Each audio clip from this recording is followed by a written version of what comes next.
আজকে আমি একটা রান্না শেয়ার করব। তো এই পাঙ্গাস মাছের ল্যাঞ্জা, মাথা, তারপরে এই যে তেল তেল জায়গা, এগুলো আমার মেয়ে আর ছেলে খায় না।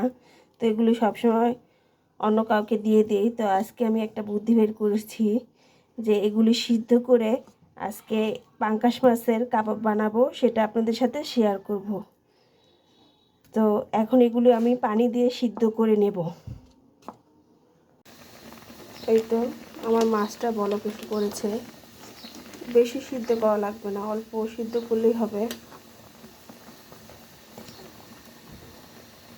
এই তো এখানে আমি মাছগুলো বেছে নিয়েছি, কাঁটাগুলো সব ছাড়িয়ে নিয়েছি। এখানে লাগবে কাবাবের জন্য ধনিয়া পাতা, পেঁয়াজ, কাঁচামরিচ, জিরার ফাঁকি, আর সাথে একটা আলু। আর কর্নফ্লাওয়ার লাগবে, কর্নফ্লাওয়ার না থাকলে ময়দা দিলেও হবে। তো আমি এই যে বানিয়ে নিতেছি। তো মাছগুলো নিয়ে নিলাম, এখন পেঁয়াজ, কাঁচামরিচ, ধনিয়া পাতা সবগুলো দিয়ে দিব। এখন তো পরিমাণ মতো লবণ নিয়ে নিলাম। এখন অল্প একটু আলু দিয়ে দিলাম। এখন এগুলি ভালো করে মেখে নেব।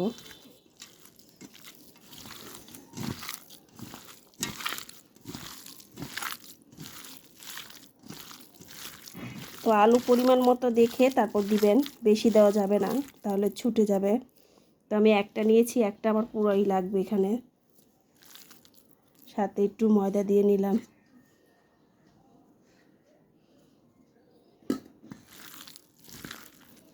এখানে অনেকে ডিমও দিতে পারেন, আমি ডিম দিব না।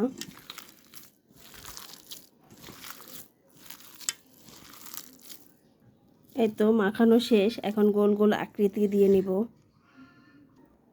এই তো গোল গোল আকৃতি দেওয়া শেষ। তো এগুলো আমি ভেজে নেব।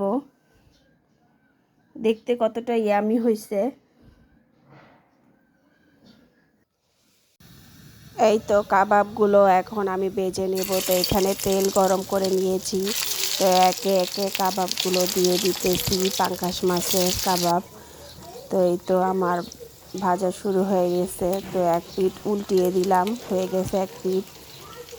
তো এই তো আরেক পিঠও উল্টে দিতেছি। এখন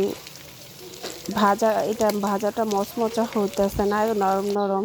তো কম আছে ভাজছি। তো এই তো আমার পাঙ্গাস মাছের কাবাব রেডি।